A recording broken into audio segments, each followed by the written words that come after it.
ఒక దట్టమైన అడవి మధ్యలో ఒక అందమైన చిన్న మామిడి చెట్టు ఉండేది.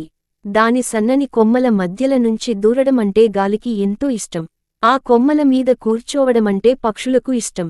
ఒక్కొక్కప్పుడు కోతులు కొమ్మలను పట్టుకుని ఆడుకుంటూ ఊగుతూ ఉండేవి.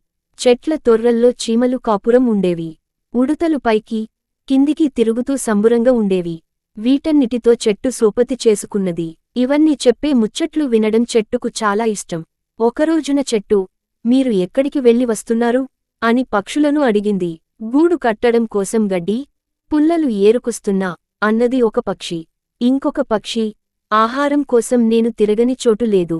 చివరికి ఒక పాప తినడానికి కొన్ని గింజలు పెట్టింది అని సంబురంగా చెప్పింది. ఈ లోపల కోతులు వచ్చాయి. ఎక్కడనుంచి వస్తున్నారు అని కోతులను అడిగింది చెట్టు. కోతులు, మేము ఈరోజు గుడికి వెళ్ళాం. అక్కడ అరటి పండ్లు, కొబ్బరి ముక్కలు దొరికాయి. దారిలో జామపండ్ల తోటకు పోయాం. ఆ తోటలో పండ్లు తెంపుకుని తిన్నాం. అక్కడే టోపీలు అమ్ముతున్న ఆయన దగ్గర టోపీలన్నీ గుంజుకొచ్చినం. ఇదిగో మా నెత్తుల మీద చూడు అంటూ టోపీలను చూపించాయి. చిన్న మామిడి చెట్టు నవ్వింది. మీరు భలే గమ్మత్తు చేస్తున్నారే అన్నది. అంతలో చీమలు బారులు కట్టి తొర్రలోకి రావడం చూసింది. చీమల్ని అడిగింది చెట్టు, మీరు ఎక్కడికి పోయి వస్తున్నారు అని. అందుకు చీమలు, వచ్చేది వానాకాలం కదా, ముందు చూపుతో తిండి సంపాదించుకుని తెస్తున్నాం అని చెప్పాయి. ఊళ్ళో పిల్లలకు ఉసిరికాయలు తెంపి ఇచ్చాం. మేము కొన్ని తిని వస్తున్నాం అని ఉడతలు కూడా చెప్పాయి. అందరూ వెళ్ళిపోయాక ఒంటరిగా మిగిలిపోయిన చిన్నమామిడి చెట్టు నిట్టూర్చింది. నేనెప్పుడూ ఎక్కడికి పోలేను అని కండ్లల్ల నీళ్లు తెచ్చుకున్నది. ఏడువకే నా చిన్ని చెట్టా అని పక్కనున్న పెద్ద చెట్టు ఊరుకోపెట్టింది. మనం చెట్లం, ఒకచోట నిలకడగా నిటారుగా నిలిచి ఉంటా. మనం పక్షులకు, ఉదుతలకు, కీటకాలకు, ఇంకా అనేక జీవులకు నివాసం కల్పిస్తాం. మనం ఇట్లా ఒక చోట నిలిచి ఉండకపోతే కాయలు, పండ్లు ఎట్లా భరిస్తాం? మనం భూమిని పట్టుకొని ఉండకపోతే మట్టి కొట్టుకపోదా అన్నది పెద్ద చెట్టు. వీటితో నాకేం సంబంధం అని చిన్న చెట్టు నారాజైంది. నాకు కూడా పక్షుల్లా, కోతుల్లా, చీమల్లా తిరగాలని ఉన్నది, ఎగరాలని ఉన్నది అని చిన్న చెట్టు అనుకున్నది. నిజంగా అట్లా జరిగితే ఎంత మంచిగుండేదో అని చిన్న చెట్టు వాపోయింది. అట్లా జరగాలని వనదేవతను కోరుకున్నది. చిన్న చెట్టు అట్లా అనుకుందో లేదో చెట్టు వేర్లు భూమిలో కదిలాయి. భూమి పైకి వచ్చాయి. అరే, నేను కూడా నడుస్తున్నా అని చెట్టు సంతోషపడ్డది. నేనింక ప్రపంచమంతా చూసివస్తా అనుకుంటూ చిన్న చెట్టు అడవిలోంచి బయలుదేరింది. చెట్టు అట్లా నడుచుకుంటూ పోతున్నది. దానికి రోడ్డు పక్కన వంట వండుకుంటున్న వాళ్లు కనిపించారు. నడిచే చెట్టును చూసి భయపడి పారిపోయారు. చిన్న చెట్టు నవ్వుకున్నది. అది నిప్పును చూసింది. ఇదెట్లా ఉంటదో చూద్దామని ఒక కొమ్మను నిప్పుమీదకు వంచింది. నిప్పు తగలగానే కొమ్మ అంటుకున్నది.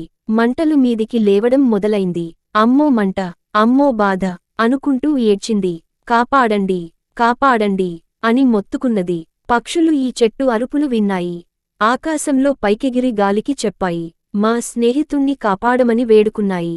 గాలి దబదబా పోయి ఒక మేఘాన్ని ఇటు దిక్కు తెచ్చింది. దాంతో మబ్బు వచ్చింది. వాన కురువడం మొదలుపెట్టింది. మంట ఆరిపోయింది. చెట్టు హమ్మయ్య అని దమ్ము తీసుకున్నది. చెట్టు మళ్లీ ముందుకు నడిచింది. దాని కొమ్మలు చాలా కాలిపోయాయి. దాని అందం కూడా తగ్గిపోయింది. అట్లా నడుస్తూ నడుస్తూ మిట్టపల్లి అనే ఊరు చేరుకున్నది. జీవితంలో ఇంతవరకు అది ఊరు ఎట్లా ఉంటుందో చూడలేదు. అందుకని అది ఆశ్చర్యంతో అట్లా చూసుకుంటూ నిలబడ్డది. ఇంతలో కట్టెలు కొట్టుకొనేవాళ్లు ఇద్దరు నడుస్తున్న చెట్టును చూశారు. దగ్గరకొచ్చి కొమ్మలు విరుచుడు మొదలుపెట్టారు.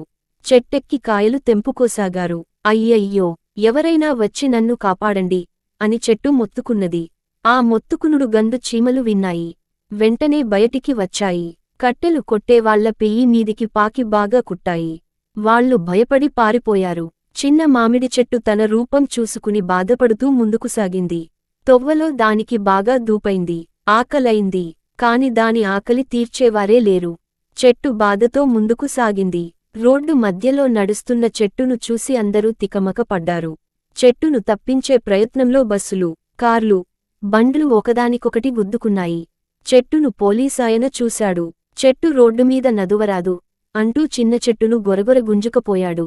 అయ్యో, అయ్యో, సాయం చేయండి, నన్ను కాపాడండి అని చిన్న చెట్టు గట్టిగా ఏడ్చింది. ఈసారి కోతులు చెట్టును కాపాడ్డానికి ఉరికురికి వచ్చాయి. పోలీసాయన మీదకు దూకబోయాయి. పోలీసాయన కోతులను తరిమికొట్టాడు. అదను చూసి చెట్టు కూడా ఉరికింది. ఉరికి ఉరికి తిరిగి అడవికి చేరింది. తనకు నడక వద్దేవద్దని వనదేవతను వేడుకున్నది. పక్కనున్న పెద్ద చెట్లు, నువ్వు చాలా మారిపోయావు. విశాల ప్రపంచాన్ని చూశావా? కోరిక తీరిందా? ఎట్లున్నది?